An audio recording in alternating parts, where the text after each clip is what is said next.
Hi.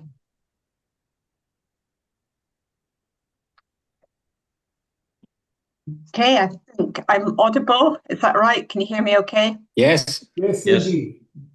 Okay, right. I'm looking right. Okay, so you want me to go, you want me to get going? Yes? Shall I just start? Well, we've got a couple of minutes before we're due to commence, That's fine.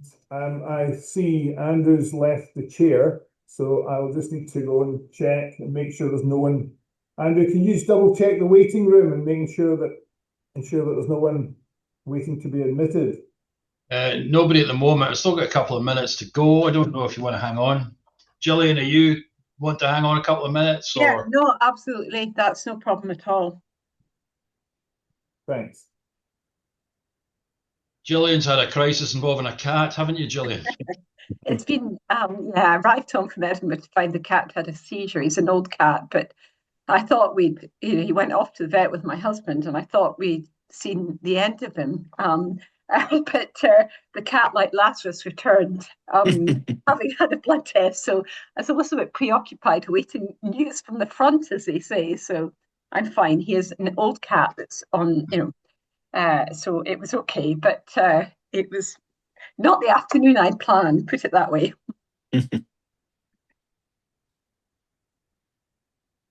I'm hoping one of my two cats doesn't walk in front of the screen because it's happened before. Well, I used to have a cat. The other one, his brother, during lockdown, would get hungry. He spent much of lockdown asleep in the chair in my study. And at 5 o'clock, when I was doing criminal advocacy on a Thursday, he always decided this was a time to parade round the computer, put his head round it because he wanted attention. So all the students used to see whiskers first. Hi. And then, I mean, he was very affectionate cat. So when he wanted attention, he really wanted it. So he'd be all over with the head going around the corner of the cat. And the students thought it was highly funny. It was very entertaining. The other one just whines. Just like the rest of us then. I couldn't Well, possibly comment. I'm obviously speaking for myself. Now we've just turned 5:30, so Gillian and I welcome you along to this last CPD. Andrew, just a final check if you wouldn't mind for the waiting room. And in the absence of anyone in the waiting room, Gillian, if you're happy to do so, then please take the floor and continue.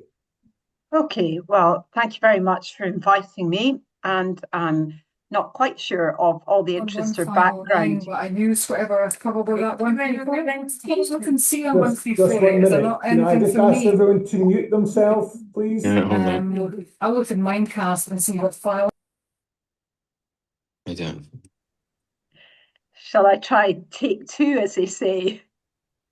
Yeah.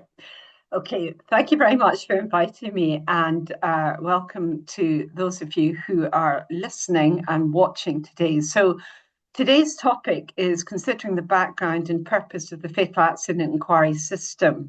And I wanted to focus on FAIs, which, as all of you will already know, as you're Scots, is an arcane process exclusive to Scotland and the realms of administrative law.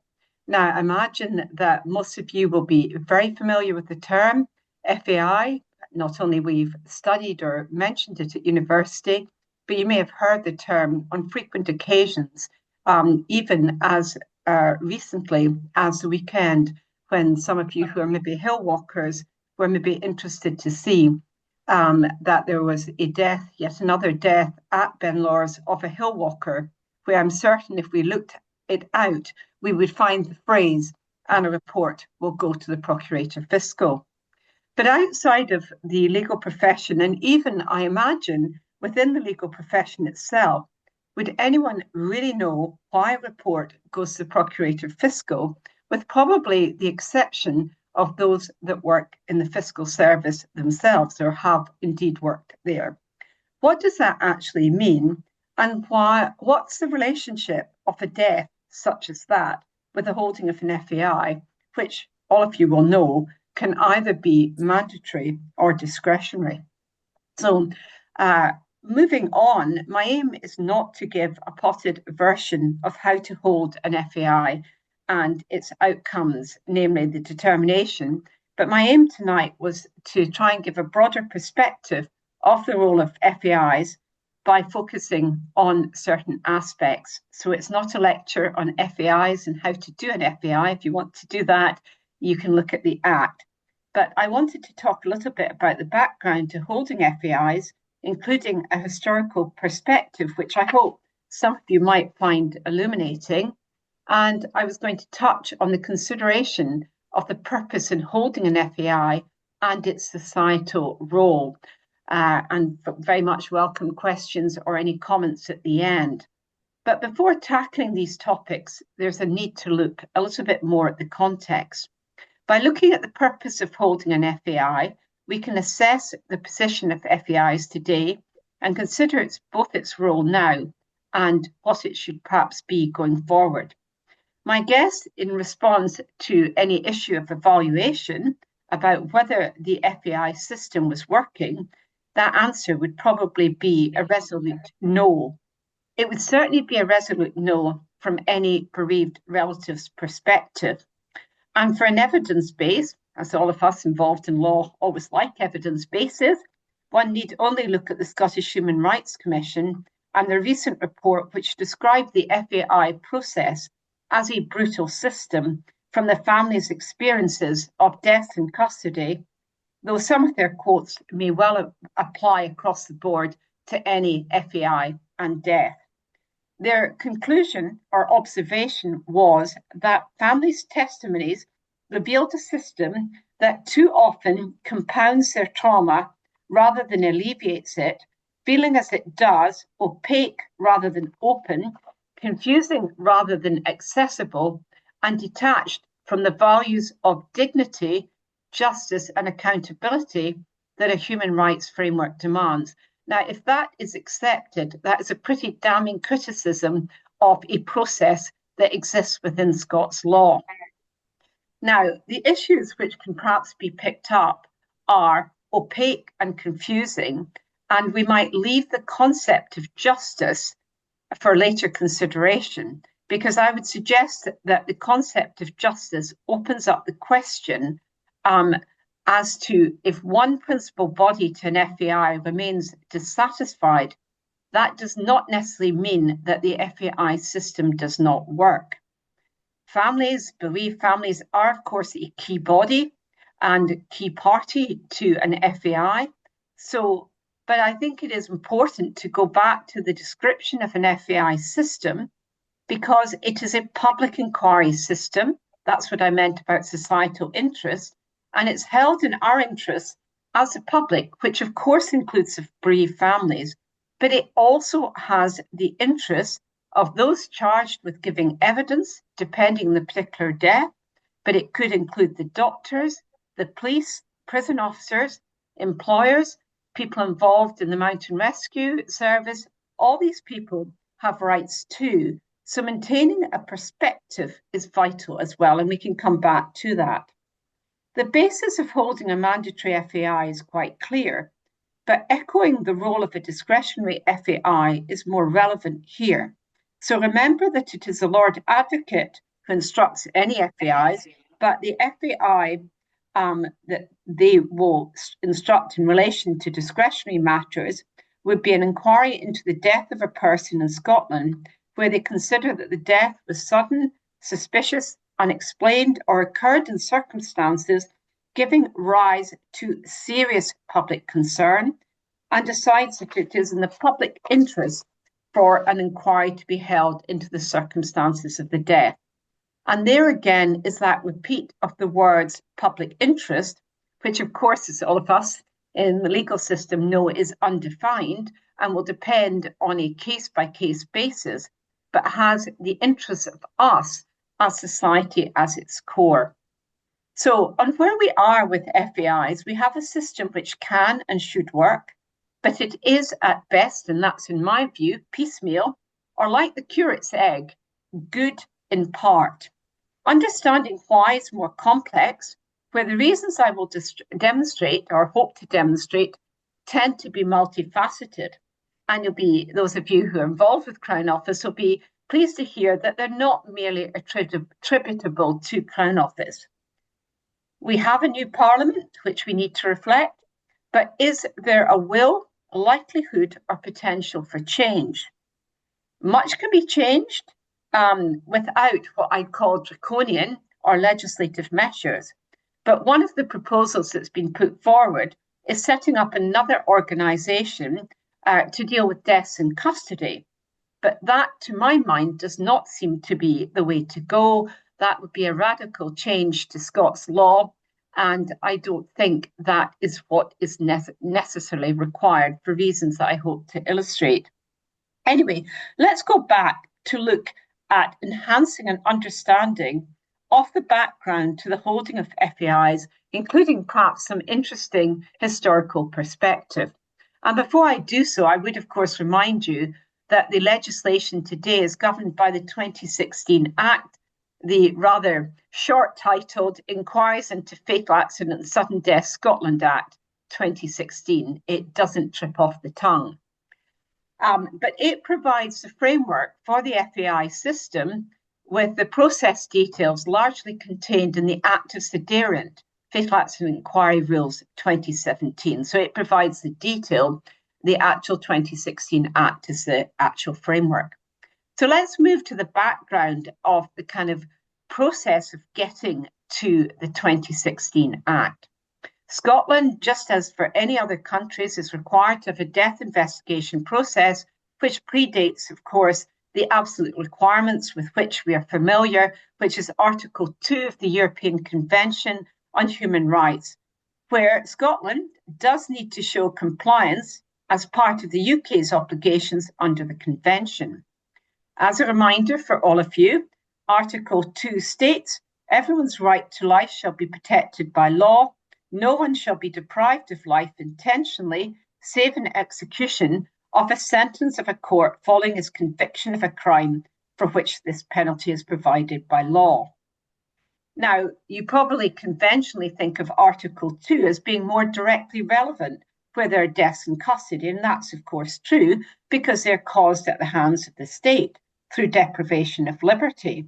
The topic of deaths in custody is one that has exercised the government's mind and the public's mind following the FAI into the deaths of Katie Allen and William Brown, who were the young persons who died at Polmont. And that caused the government, when that determination was published, the government set up a review group, of which I was an expert member, which concluded prior to the election with a number of recommendations being made. And where that stands at the moment is, I understand that the government was considering the recommendations. There has been no formal response, which is perhaps not unexpected, given it was very much on the run-up to the election. And that's partly why I said it'd be interesting to see if there's an appetite with the new government to actually look at this issue further. Anyway, let's move on. And however, Article 2 does require not only investigation into deaths in custody, but it requires an effective death investigation process and applies to all deaths. And it is, of course, Crown Office under the Lord Advocate who is responsible for the investigation of all sudden, suspicious, unexpected and unexplained deaths in Scotland. And that's what I meant by the mountaineering death will be investigated in the normal way to make sure that the circumstances aren't such that they're either suspicious, which they clearly weren't, but to make sure there's no issues arising that might cause a fatal accident inquiry to be held.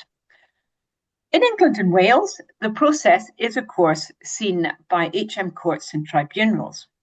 And there are differences between the two systems, which, in my view, illustrates that the Scottish system could be improved, certainly when dealing with some of the common complaints of delay and transparency. Unlike Scotland, there is a need in England for delays in cases moving to inquest that take more than a year.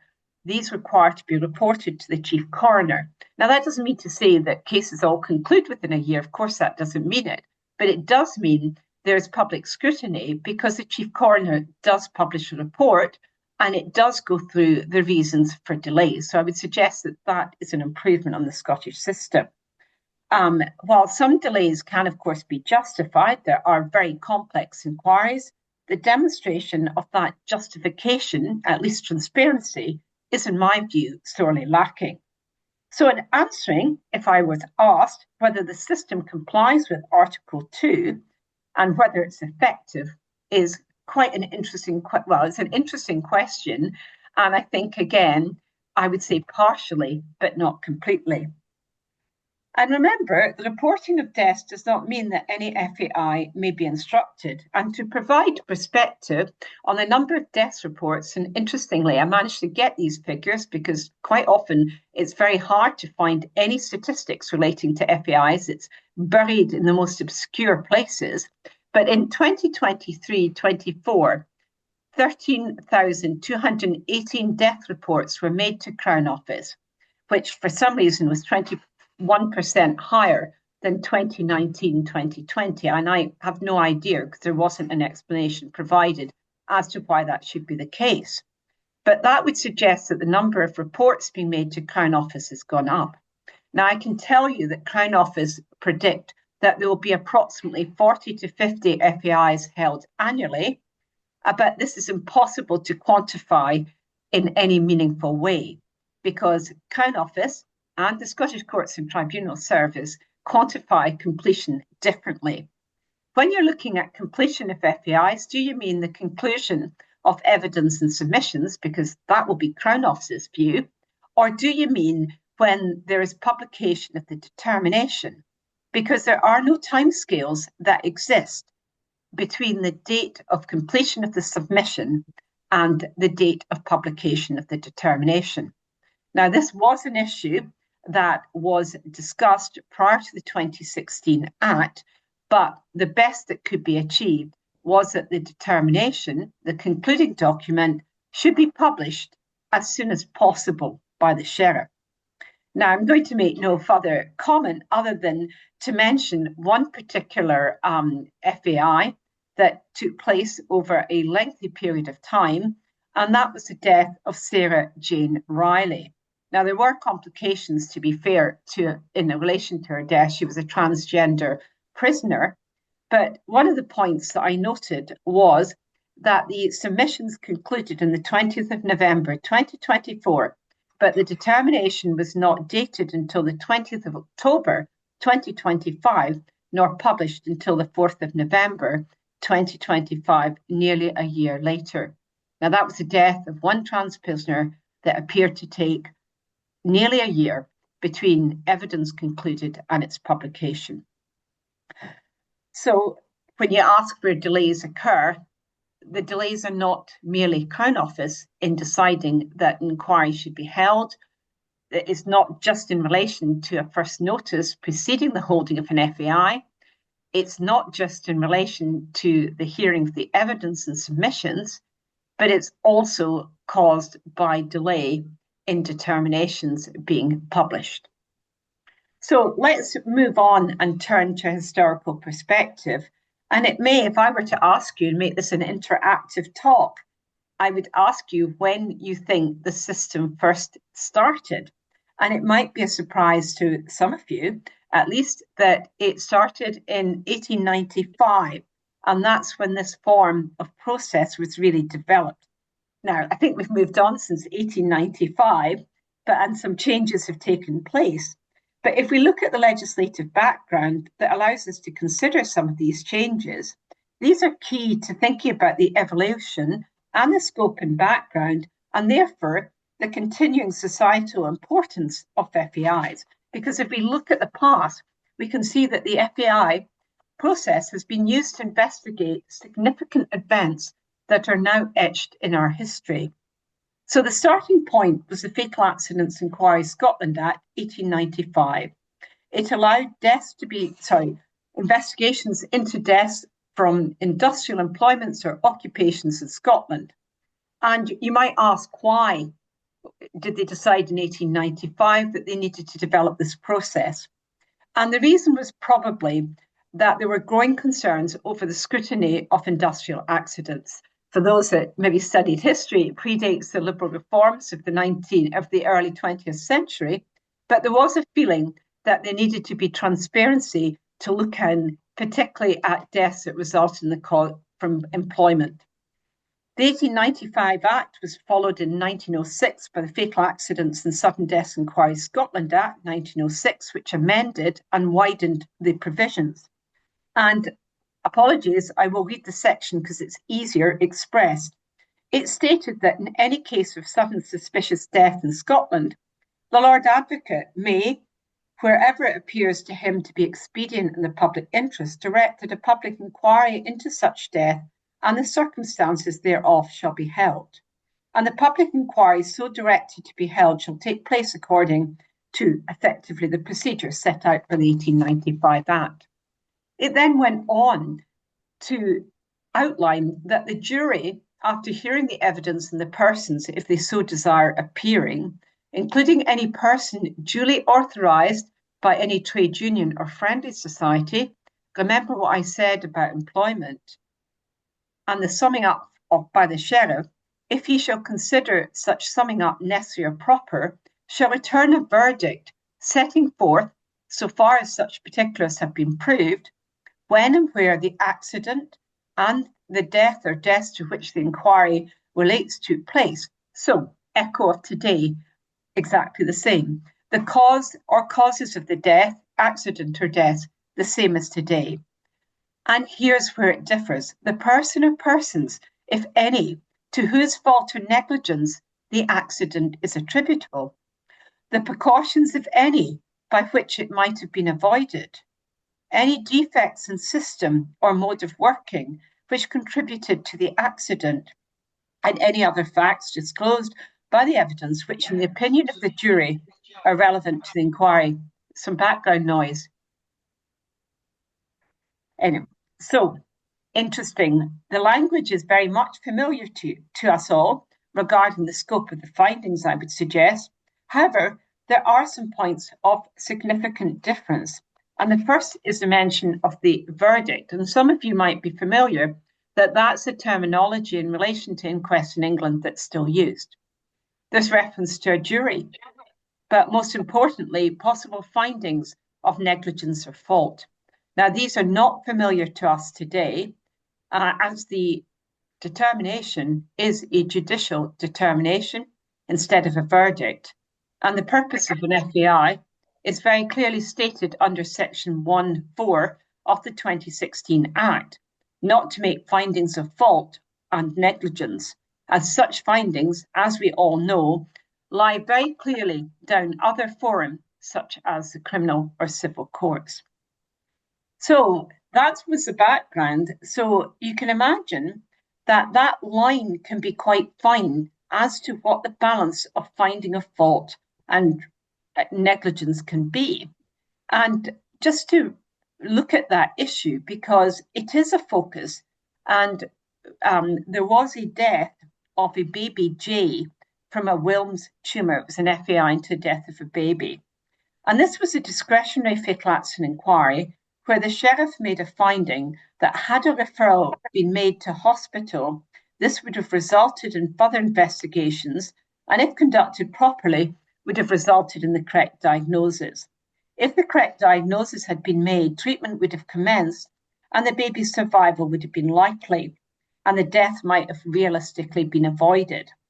So, effectively, the medical experts concluded that had the baby been diagnosed before a certain date, she would have probably survived because it's a form of cancer and treatment would have been successful.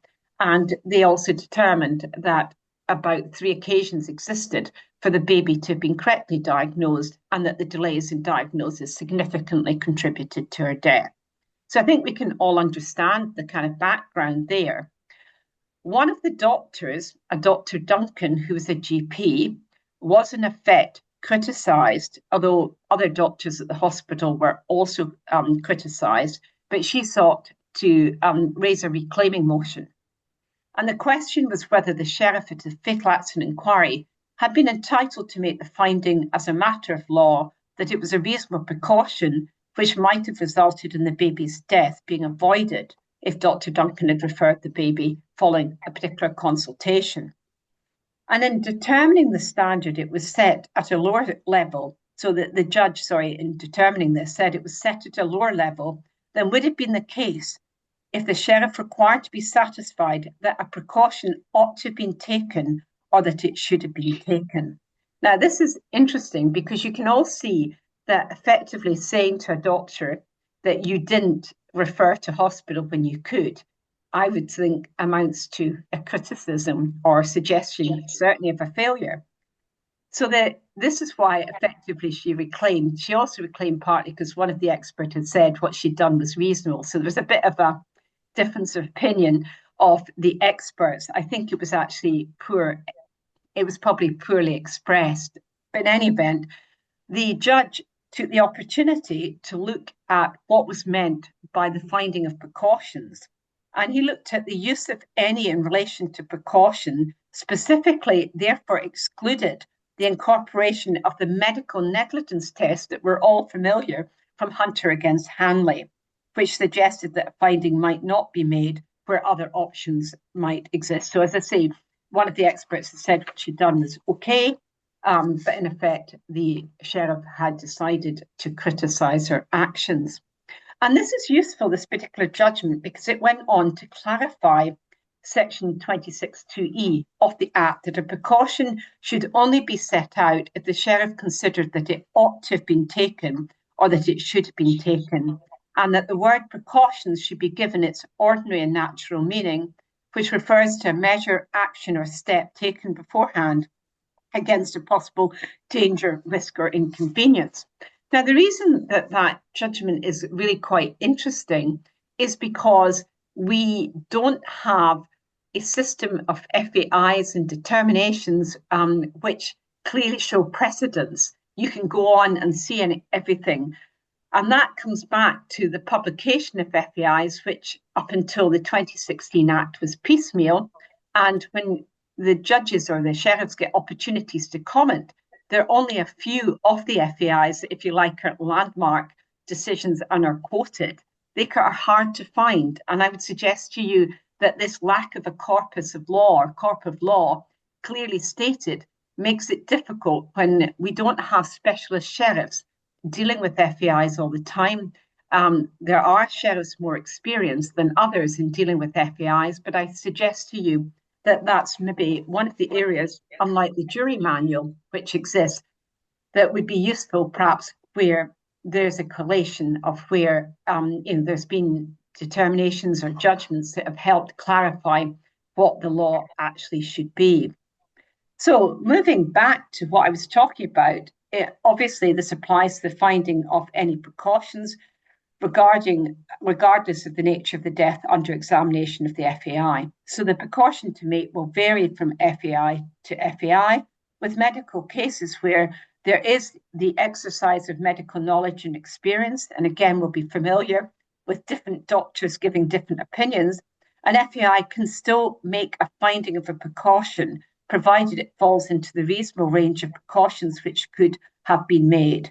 So we could argue sometimes there's perhaps a comparatively small distinction between what is criticism or finding of criticism against what is being made in relation to precautions.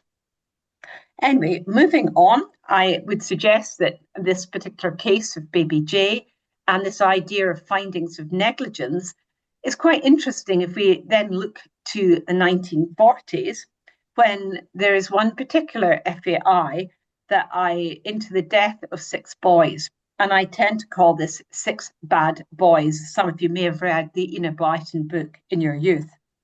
These children were resident, and they were children because they were aged between 12 and 14, and they were resident at Balgown Approved School in Dundee. I think there's one person that may have heard, that's listening, that may have heard of that particular school, where they escaped during, I can see you smiling, during a recreational session and ended up at Dundee Docks, where they managed to get on board an RNLI launch. And when on board, what you do, you play with the fire extinguisher. By the time that the authorities reached the boys the following day, 6 were in effect dead from the fumes of the fire extinguisher, which had contained methyl bromide, which is now actually banned.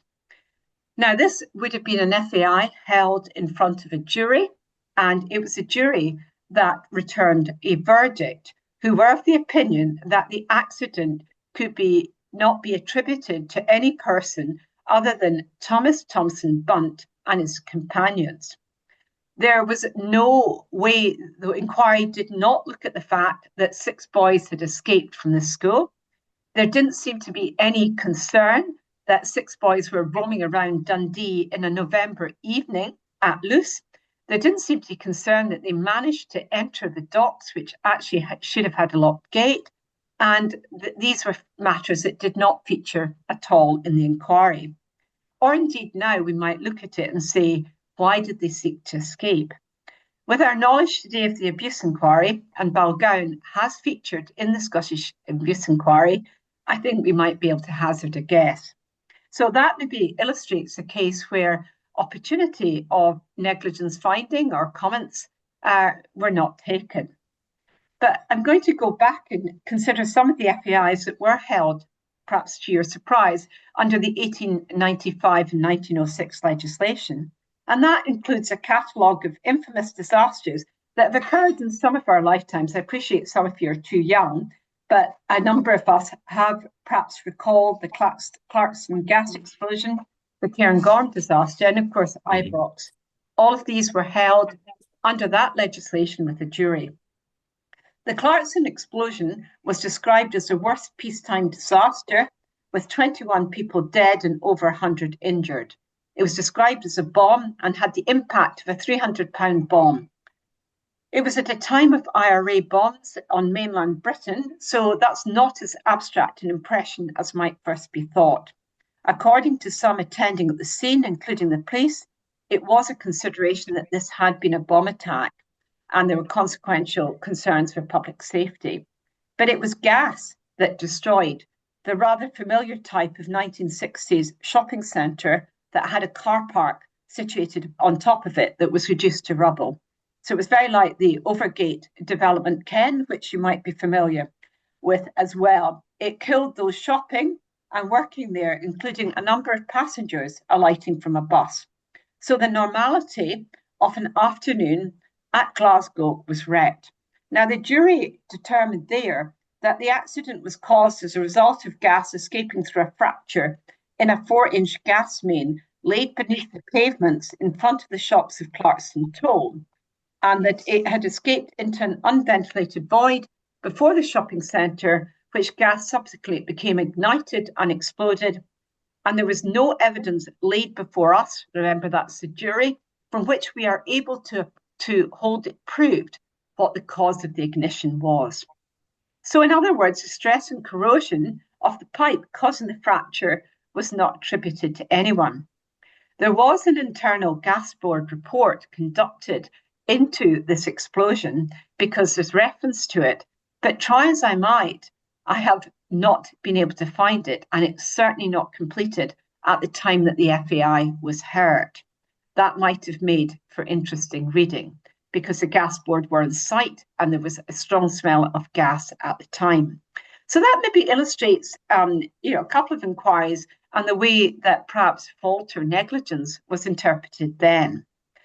What I would conclude from that is FAIs were rather variable in perhaps the standard or the way what they actually covered at that time. One thing that did differ meaningfully was the speed of response for holding an FAI. And I decided to illustrate this with the Ibrox disaster, which occurred on the 2nd of January, 1971. It opened on the 15th of February, 1971, merely 6 weeks later. Now think of all the parties involved, which were obviously Ibrox and Rangers, which was largely exonerated with a verdict that stated that the accident had happened because one or more fans had fallen on their way down the stairs and that the pressure from other departing supporters caused those at the front to fall over those who'd collapsed at first. So that's quite important to Rangers at the time. And the verdict ruled out for once and for all that the crush had been caused by fans turning back after Colin Steen's late or last minute goal. But what I think is interesting about Ibrox is you think of the extensive inquiry, 66 dead, and literally 6 weeks later, the inquiry's held, and it only ran for a number of days. You think how long that kind of inquiry would take today. It's also interesting, I would suggest, to examine the range of deaths that fell to be investigated over the period, this period with FAIs. And I'll just cover them because I think it's quite interesting to give you the range that FAIs cover. A food poisoning at Loch Maree in 1921. Now, the victims who'd been staying there included an elderly couple from Dublin, a 22-year-old Oxford graduate, a retired London barrister, the wife of a Seaforth Highlander on leave from India, and 2 gillies. This was a very well-to-do hotel on Loch Maree that was hunting, shooting, fishing. And this was the first ever recorded death from botulism, and it arose from the consumption of duck patty sandwiches provided for the lunch. And it was particularly unpleasant because the first person to kill, and there is no cure, and the first symptom took the form of affection of the eyes, producing double vision, drowsiness and giddiness. Haziness of vision developed into paralysis of the eyelids, irritation of the throat, and then local paralysis. So I would suggest then a number of the others died over the subsequent days. So it was a very tragic situation that was extensively reported. And I would suggest that's our period FAI, and perhaps a little like Downton Abbey. Moving back to the football context, we've got the death of an amateur footballer. And again, let's go to Rangers and Celtic, because on the 5th of September, 1931, John Thompson died at Ibrox in an Old Firm match because he dived at the feet of an incoming Rangers striker, Sam English. His head struck Sam's knee and fractured his skull, and he later died in hospital. Sheriff Wilson, addressing the jury, said that this was a distressing occurrence on the football field, and the jury in their verdict stated that they were satisfied from the evidence that it was accidental. The deceased, while engaged in his employment as a professional footballer with Celtic FC and acting as a goalkeeper in a football match with Rangers at Ibrox, in the course of the match, sustained injuries to his head by accidentally coming into contact with Sam English's body, playing centre forward for Rangers in an attempt to save a goal by diving towards Sam English while in the act of kicking the ball, and received a fractured skull, from which he died at Victoria Infirmary. What's interesting is there are more deaths in football than I ever realised. Someone has actually tracked these, so I find it quite interesting. And I also find it interesting to think, obviously, inevitably, he was acting in the course of his employment. Then I moved on, and deaths of Italian and German prisoners of war. And this remains a source of quite some interest for me because it's unclear exactly why these FAIs were held. They don't start appearing as reports until 1944. Some involve accidents, such as an explosion at Kilmarnock, where British civilians were also killed. It was an explosion of the boiler. And so it may have just been that it was appropriate. The guy was a caretaker and he obviously was killed along with a couple of Italian soldiers. So it may well be that he was having an inquiry anyway, and they decided to include the Italian prisoners of war as well. But they're not the only deaths, because there are a number of deaths of prisoners of war all across Scotland, Italian and German. And one such death is Fritz Saalbach, which was held to be due to suicide by hanging, with reference to his suffering from mental depression. And the jury there found, it wasn't a jury because they were abolished during the wartime, but what the sheriff found was that of relevance is that the determination found that the ordinary camp procedure when a member requires medical attention was duly observed, and no blame is attributable to anyone, but would recommend in special cases of this kind, special attention should be given. Interestingly, the only medical evidence came from the GP certifying death, and there were no independent translators. So it's perhaps questionable how robust that scrutiny of his death were, and there are a number of fatal accident inquiries into deaths of these prisoners that were the result, sometimes of accident, sometimes of suicide. And I'm unsure whether these were held as mandatory fatal accident inquiries, in other words, equating to people being in custody, or whether they were held to try and demonstrate the compliance with the Geneva Convention. But interestingly, none of the sheriffs who hold the inquiries into the records that I've seen ever state the circumstances or whether they're treating it as a discretionary or mandatory inquiry. But I've been tracking these reports and I found in excess of 20 now that relate to deaths of prisoners of war in Scotland. So there's an international flavour. The final one I was going to mention historically is the Quinton's Hill disaster. And some of you may actually have seen it was the anniversary yesterday of this particular disaster. This was down near Dumfries. It was held into the deaths of 3 members of the crew on the trains that collided. A train accident that had 230 train passengers killed. And it occurred because the local train stopped to allow the troop train carrying the Royal Scots Battalion to embark for the front at Gallipoli when the express train hit the wreckage.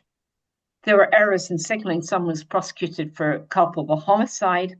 But interestingly, the FAI, despite this massive loss of life, there is no mention that there were any dead soldiers. It is only the people who were in employment on the train whose deaths were investigated by means of the FAI. And interestingly, the report makes absolutely no reference whatsoever.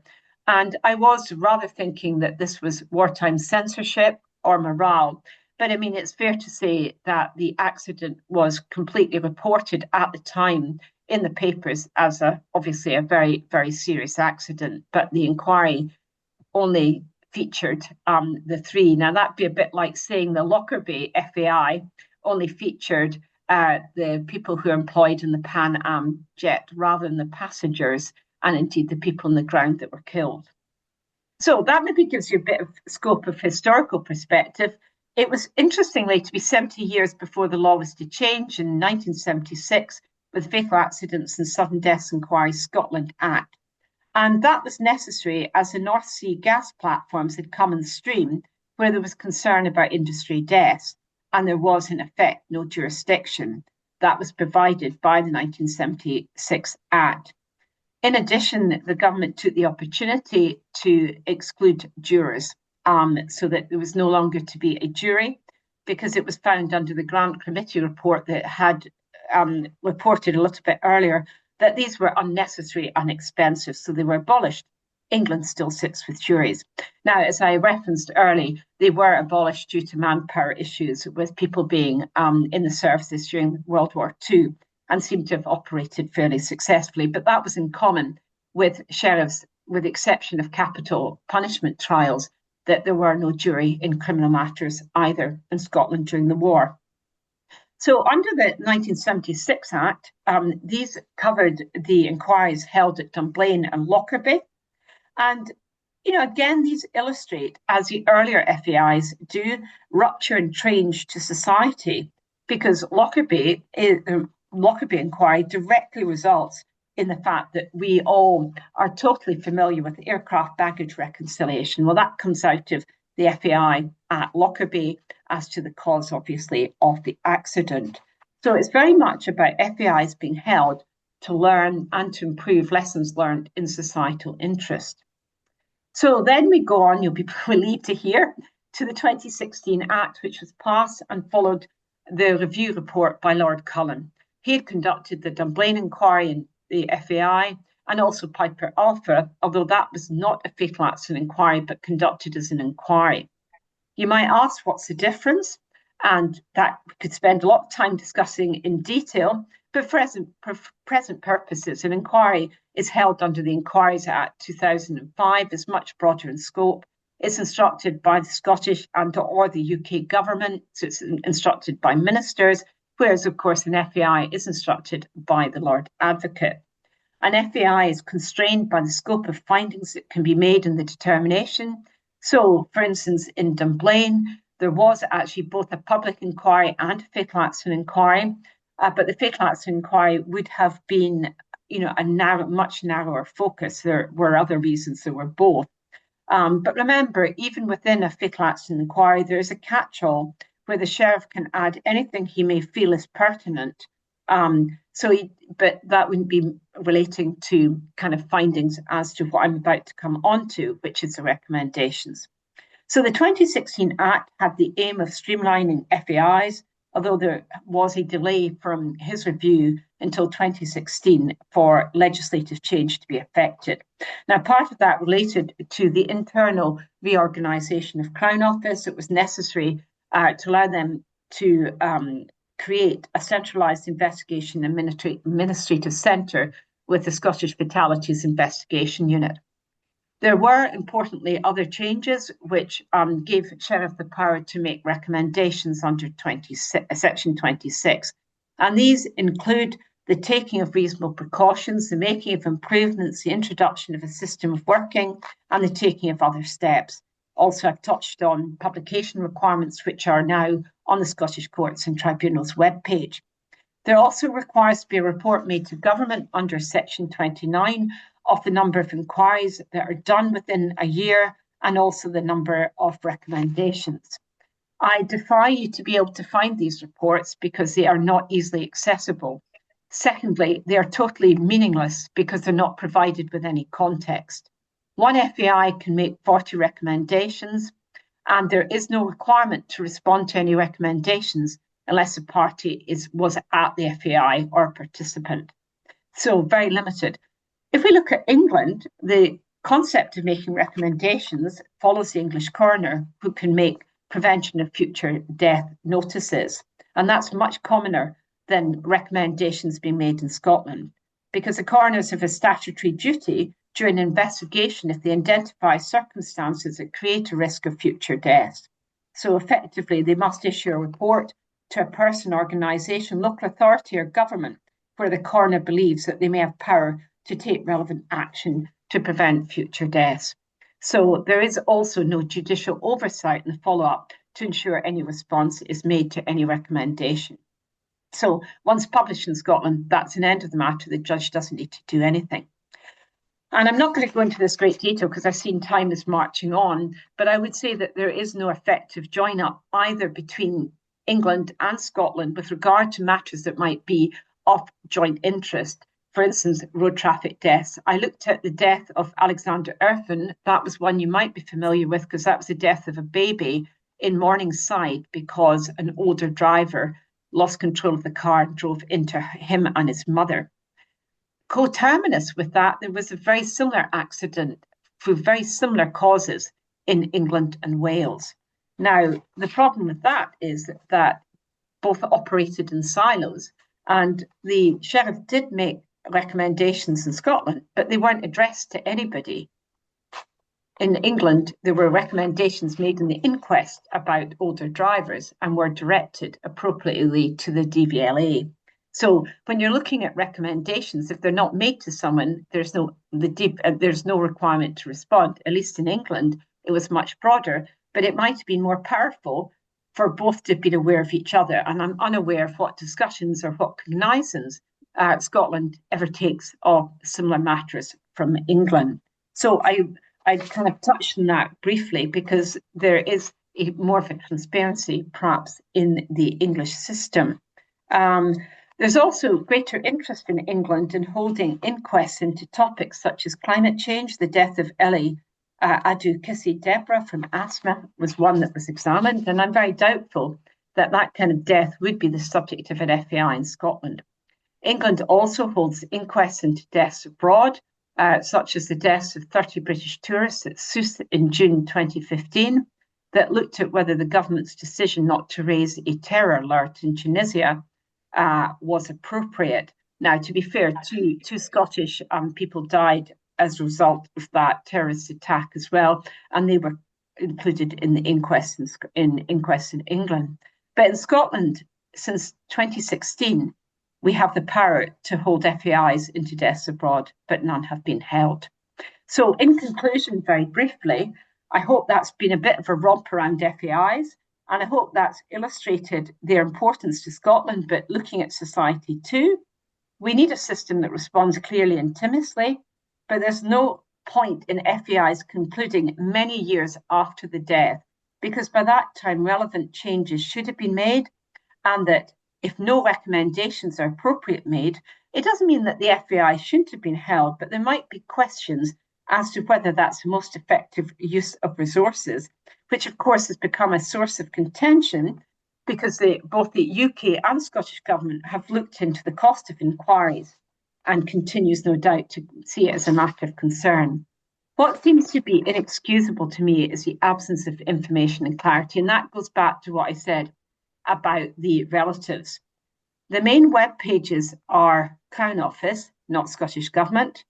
And although information is filed, again, it's not clear whether it's up to date, and it is difficult to find, even when I know what I'm looking for. I've talked on analysis of delay is difficult due to the absence of consistency of information as to timescales. Some determinations have it, some don't. Unlike England, there's no manual for judges, as there, no manual on this topic as there is for the coroner. A commitment to change and carrying it through seems to me to be paramount. As I've said, we wait for the Scottish Parliament to change, but I would suggest to you it's not just deaths in custody that need change, but consideration of a number of matters in relation to the holding of all FAIs. Having said that, I want to conclude on a high note. There are examples of excellence, such as the recent FAI into the death of 3 on Annachir Ridge at Glencoe in August 2023. There are actually a surprising number of FAIs into mountain deaths, which is appropriate if you consider that Scotland's fame and tourism in the mountains is something that attracts people far and wide, and I would suggest is in the public interest. It is but one inquiry. The sheriff was himself a mountain rescue member. He had expert knowledge. It was conducted quickly and is written in plain, understandable English in what was quite difficult circumstances where there might be a feeling about the appropriateness of the guide having taken 2 people unknown to him up on this particular dangerous rig. So for clarity, brevity and showcasing, it is an FAI to read. Finally, I would just conclude, I have deliberately not really mentioned many inquiries by name, apart from the child baby that died. But I would suggest to you that we should always remember those that died and the families that were bereaved as a result.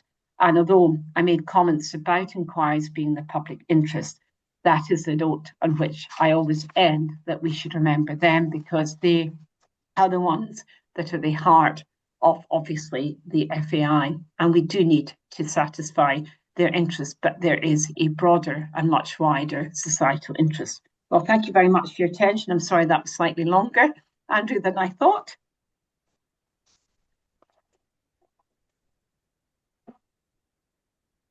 Gillian, hi. I think Andrew's just coming back on stream. He's just unmuted himself. I'd like to offer my thanks for that very informative presentation.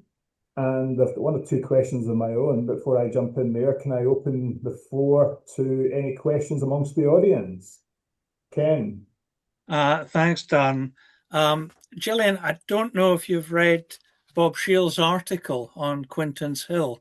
I know it, and I've written on the book on it. Yes, I know about Quinton's Hill. It's okay, Robert and I are good friends. Yes. So I'm quoting Bob Shields. I think there was a coroner's inquiry in Carlisle as well. There was indeed, because bodies were taken there because exactly. It was so close to the border, and that's right. I mean, I know that as well. It's an interesting one. This inquest. Interestingly, the only other one that I'm aware of that as an inquest and a fatal acts inquiry is Cameron House, because it was so long before Crown Office. Well, partly Crown Office weren't going to hold an inquiry into the fire at Cameron House, but the families, I think Mr. Midgley's mother in particular, was very cross about the delays. So they persuade the local coroner. Effectively, it's a foreign jurisdiction, of course, and they hold an inquest, which is very, very critical of the delays. And then Crown Office give way and hold the inquiry into Calman House. So yes, I was aware of Robert's article and the fact there was an inquest. Yeah. The other thing that I thought was interesting is you mentioned the Balduffin Institution, and I wrote about Dr. John Chisholm, who has nothing to do with your inquiry, but was responsible for giving the Ogilvies the idea of establishing the Balduffin Institution. So it's a small world. It's a small world because I actually remember where it was in the Kingsway, actually. But and I have a friend who's a bit older than me who actually remembers doing her teacher training because she did it at Dundee. She remembers going from locked room to locked room. But it was interesting because I found that inquiry by chance before I wrote the book. I wrote in the book, and then because I found another terrible death of a little boy at Lanark, I had cause to have written an article which is about to be published by SLT. But importantly, I then discovered that had featured in the child abuse because I'd not looked at it at the time when I was writing the book. So it was no surprise. The other death was two little boys who ran away from one in Lanarkshire, and they hid for 6 days. It was about 1946, 47. They hid for 6 days, and they woke up one morning and found his friend was dead. And it was only a very short distance from the main line. And, you know, at the inquiry, the boy's commended for his bravery in giving, he loses his legs up to his knees from frostbite. And the kind of view of the search was, well, once we didn't find him, they would have been first of the area. And, you know, what kind of search? They were 500 yards from the thing. And then he's asked, why didn't he go back? Oh, well, I thought I was going to get hit. Well, why were you going to hit? You know, what did you done to deserve it? I don't know. And the sister basically said they didn't have a system of corporal punishment. We're talking about 1940s, and that was okay. You know, inquiry doesn't make any findings. So it's a changed world. I would suggest any of these inquiries now would be under full and open scrutiny, but it's obviously an indictment of the times. And we can look at it back in horror and say, so that's fine away. I was illustrating the robustness of the inquiries even then, where we can look with the benefit of hindsight and say dreadful, but, you know, robustness of the inquiries now, we can look at and say there's some that are excellent. I mean, it just seems the mountain ones seem to be very, very well done. I don't know why that is, but they seem to be commendable. Thanks, Gillian. I appreciate one of the objectives of an FAI is to learn lessons in the interest of the public. You know, somewhat disappointing to hear that there was no recommendations emanating from the sheriff in the Xander Irving case. Should it not be a matter that it is in the public interest if sheriffs should be compelled or issue recommendations as a matter of course? I would say in Xander's case, he did make recommendations, but they were so generic, they weren't directed to anyone, so there would be no requirement for anyone to take heed. And they are, I have them written out. I mean, what did he said? The present system of self-certification of fitness drive should be changed to the matter of priority, blah, blah, blah. Form of application of renewal of the license should be changed. And then he said consideration to reducing the age limit to self-certification at 75. Now, the problem with that one is the fact he didn't direct it to anyone. So you have no means of knowing if anyone took cognizance. And it was only by chance I found the other one, which Louis Theroux, and thinking, well, you had two inquiries into older drivers with dementia, coterminous in the countries. Surely this wasn't one that you were wanting to pitch. And I know we've moved on a bit and they're maybe looking at older drivers, but a lot of us are getting older, unfortunately. And a lot of people drive, as you know, we well know that shouldn't. So coming back, so that's the answer, maybe fuller answer to that because we ran out of time. But the second answer is the sheriff being. The trouble, I think, is that the sheriffs, as I said, have touched on the fact that some are excellent FAIs, very well framed recommendations, very, very clear. But the problem is that, you know, not all sheriffs do it. And it's without, if you like, a kind of body of law and, you know, skill to actually understand how to frame them. I would also say the quality of the determinations is completely inconsistent. I don't want to be drawn more, but there doesn't seem to be a quality control. So if you look at inquests, they're abounding. You just need to go on the register and you can see PFD, prevention of future death notices, right, left and centre on all sorts of matters being directed. So if you like, much bigger scrutiny. So I think in Scotland it is an area of concern, and a colleague of mine, Georgia Duncan, has done a prevention of death. She has analysed all the determinations that are available in Scotland and looked at prevention of death. Now, I think that's publicly available. I meant to actually look at it, and that is very interesting because it shows you where recommendations have been made. But again, the government should be interested in this because these reports under Section 29 talk about recommendations, but the way that it's framed is meaningless. And I can't find the reports. I find a 2019 one when I was writing this talk again, but they're just not there. Crown Office don't give links to it. So why don't we have a page like you have in HM Courts and Tribunals, which is Scottish Government, investigation into deaths, because it's the Scottish Government, not Crown Office, that are effectively going to be answering to the UK for compliance with Article 2. Thanks, Gillian. Could I ask, in relation to the delay in fatal accident inquiries taking place after the date of the incident or accident which has taken place, and the disparity that exists between Scotland and England?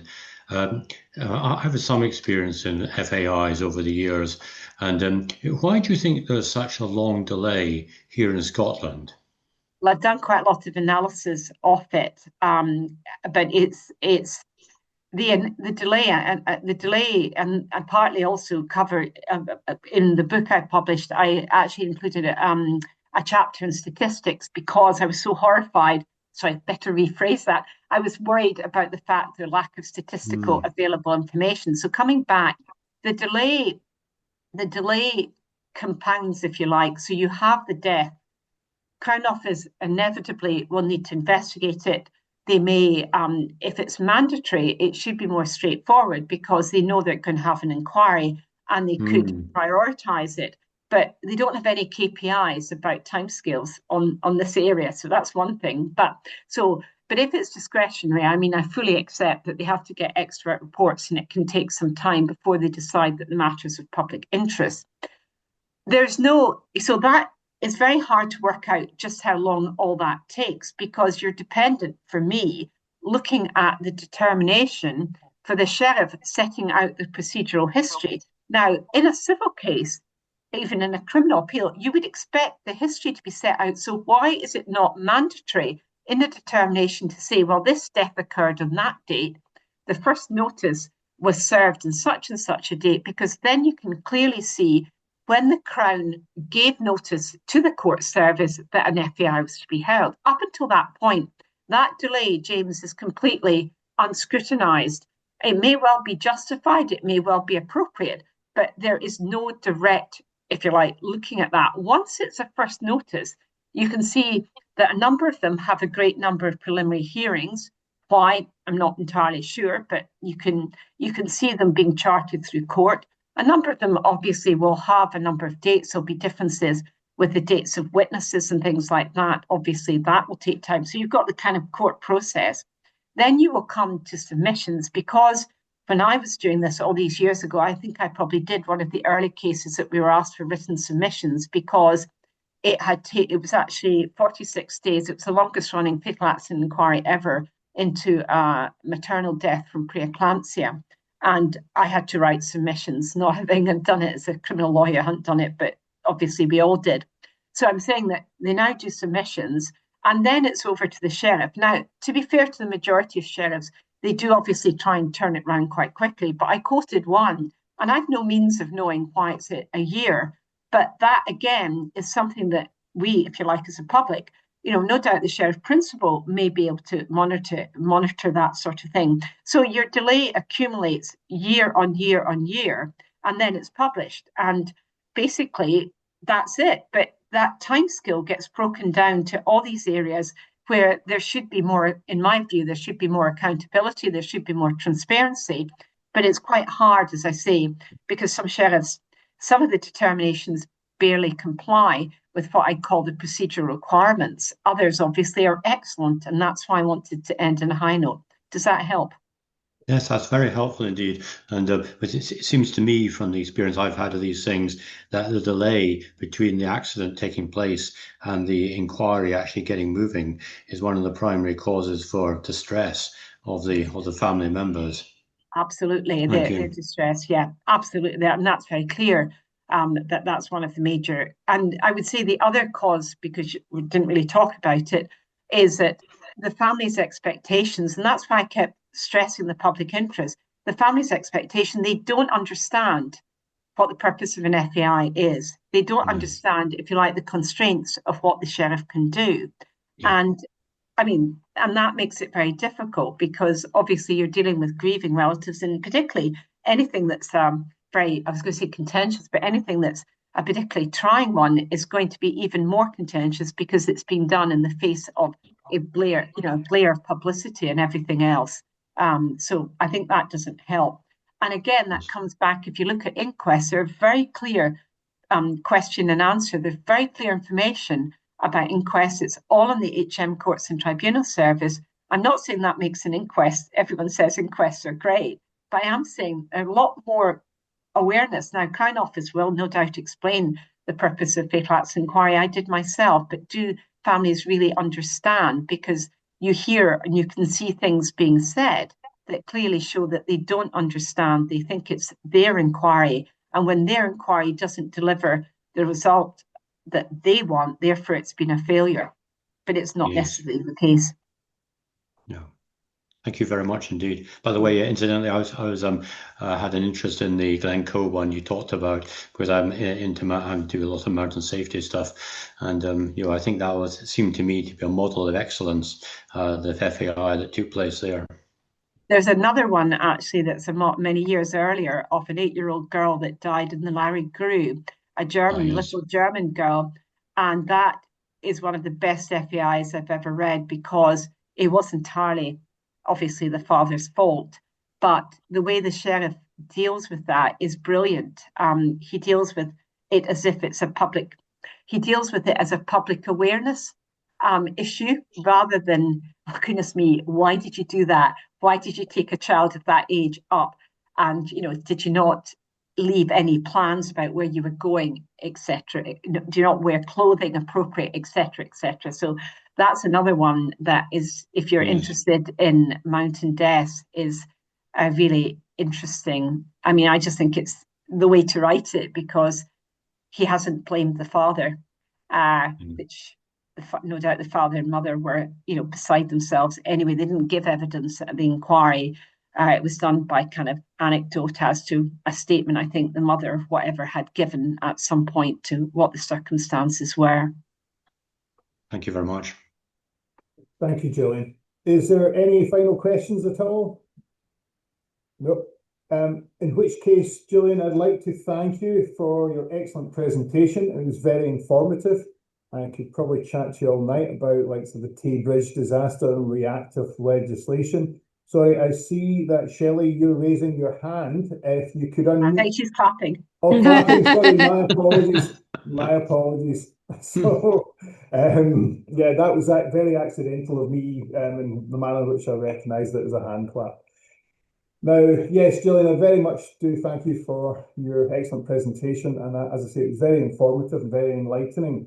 So I wish everyone a lovely evening, what's left of this excellent weather, and be safe out there. Okay. Thanks very much. Thank you. Bye. Thank you. Goodbye. Bye. Goodbye.